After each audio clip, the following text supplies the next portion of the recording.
Mga ka-business, baka samantalahin ko itong pagkakataon na to.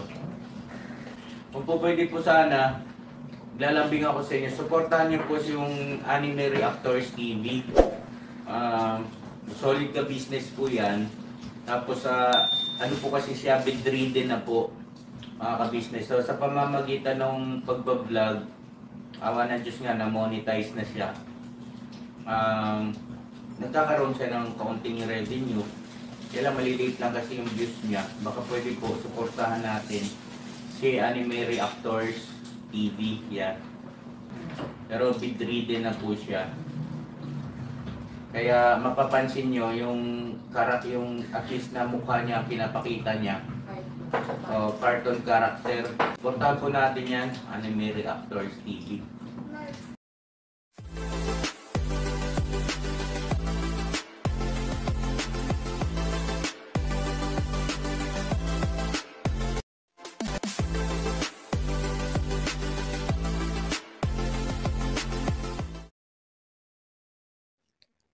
Hello guys, mapagpalang araw po sa ating lahat.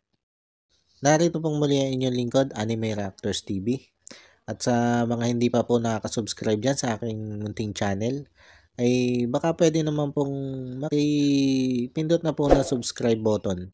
At makilike and share na rin po ng aking mga video. At patuloy din po natin suportahan ang Mag-amang Ka-Business Official at Papa Dins TV. At ganun din po yung kanilang second YouTube channel na Ka-Business Family.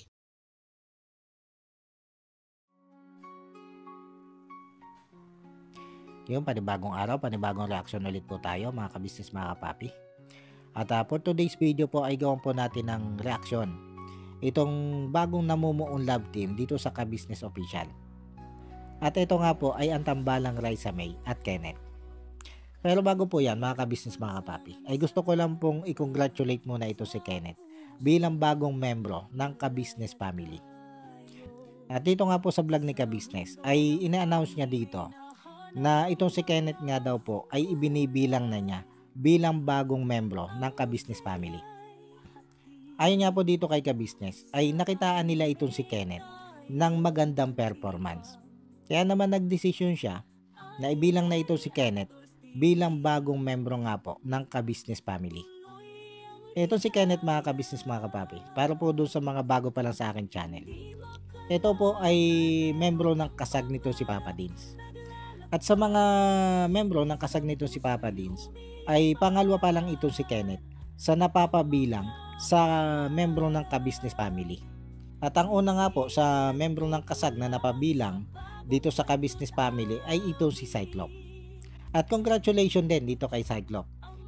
Hindi ko na nga lang po nagawa ng reaction video yung pagkakapasok nito si Cyclops bilang membro o bagong membro ng Ka-Business Family. Pero ganun pa man, ay congratulations pa rin dito kay Cyclops. At ito na nga po mga ka-business, mga kapapi. Dahil nga po itong si Kenneth ay bagong membro na nga po nitong Ka-Business Family, ay mas ipinakilala pa nito si Ka-Business sa mga Ka-Business supporters at Ka-Business viewers itong si Kenneth. Kaya naman pinuntahan nitong sila Ka-Business ang bahay nitong sila Kenneth. At nung nandito na nga po sila sa lugar nito sila Kenneth, ay tumapat sila doon sa napakaganda at napakalaking bakay dito sa lugar nito sila Kenneth. At inakala pa nga natin na itong bahay na malaking ito ay ito na yung bahay nito sila Kenneth. Kaya lang ay it's a prank lang pala yun nito si Ka-Business. At ang talagang bahay nito sila Kenneth ay ito palang nasa tapat nitong malaking bahay na ito.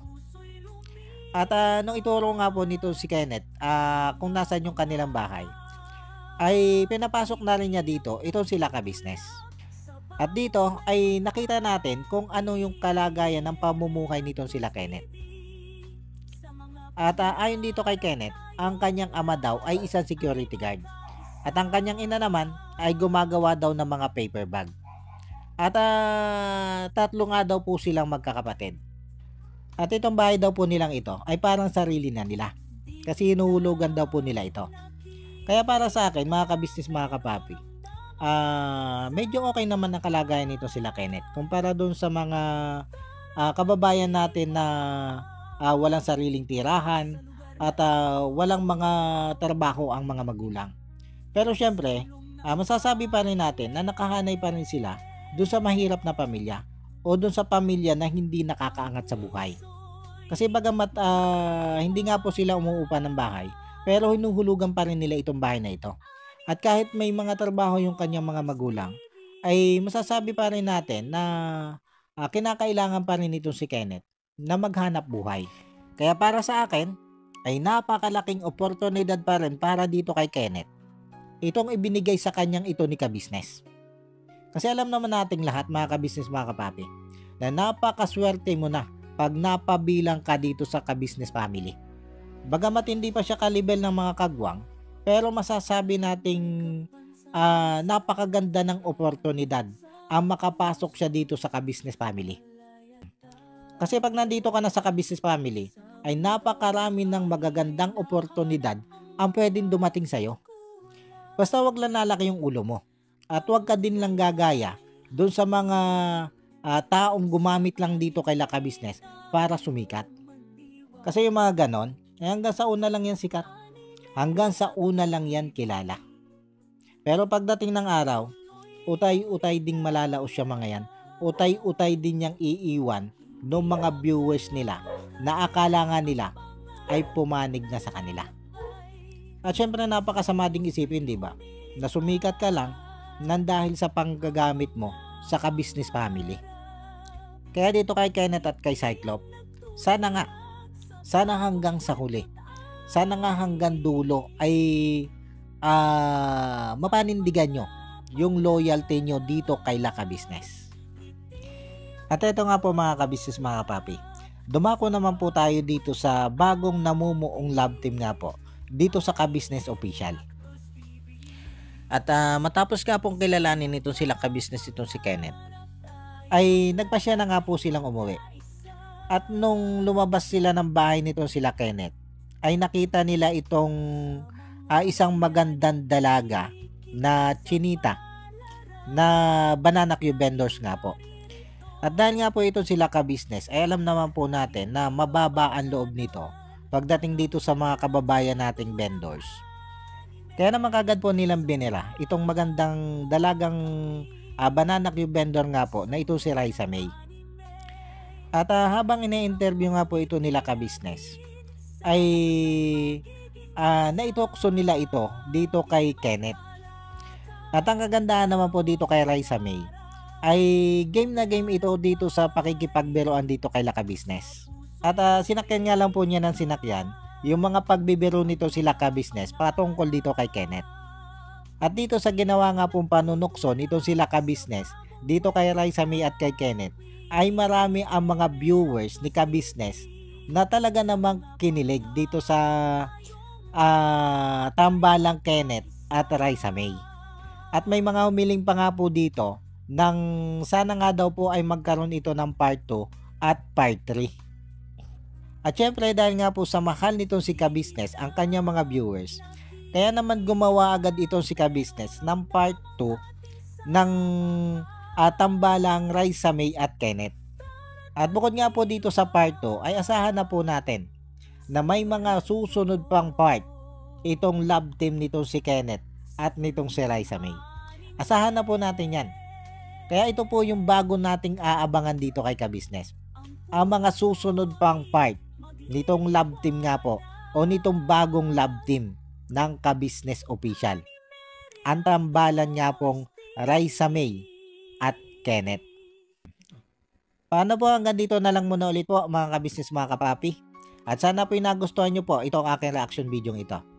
At muli po ay maraming salamat po sa patuloy pong sumusuporta at sa patuloy pong nanonood sa aking mga nire-reaction ng video. At sa mga hindi pa po nakaka-subscribe dyan sa Muntikon channel, ay baka naman po pwedeng makipindot na po ng subscribe button at maki-like and share na rin po ng aking mga nire-reaction ng video. At bago po tayo tuloy yung magtapos, ay gusto ko lang pong i-shoutout itong sila Ma'am Nerissa ng New Jersey. Shoutout po sa inyo ma'am at maraming salamat po sa patuloy nyo pong pagsuporta at sa patuloy nyo din pong panonood sa aking mga nire-reaction ng video. Maraming salamat po, ma'am. At ganon din po dito kay Ma'am Elena Capillo. Shoutout po sa inyo, ma'am. At maraming salamat din po sa patuloy nyo pong pagsuporta at sa wala nyo din pong sawang panonood sa aking mga nire-reaction ng video. Maraming salamat po, ma'am. At shoutout din po dito kay Wakiwak TV. Shoutout po sa inyo, idol. At ganon din po dito kay Jewel Channel. Shoutout po sa inyo, sir. At syempre ganon din po dito sa ating mga magigiting na kagwang nito si Ka-Business. Na sila Kagwang Intoy Official, Kagwang by Papaya Official, Kagwang Buknoy Official, Kagwang Bornok Official, Kagwang Bugi Official, at Kagwang Bong Official. Shoutout po sa inyong lahat. At syempre ganon din po dito sa aking mga kasamang reactor na sila Ma'am Fleurs Channel, MK Inday Okray, Alminda Mix Vlog, Annalisa Reality Vlog, Kalingap Turak, Taong Gala, at Katangay PLC. Shoutout po sa inyo. Muli po ay maraming salamat po, and God bless po sa inyong lahat. Anime Reactors, shoutout po. Suportahan natin yan si Anime Reactors TV. Yan, pakisupport po natin. Siya po ay isang bedridden na mga ka-business. Check nyo po yung kanyang YouTube channel, Anime Reactors TV. Siya po siyang bedridden na, ayan, kahit papano nakakagawa-gawa siya ng mga reaction video patungkol sa ka-business official. Suportahan po natin para kahit papano magkaroon siya ng revenue. May magamit siya sa pambili-bili man lang ng gamot. Ano po mga ka-business.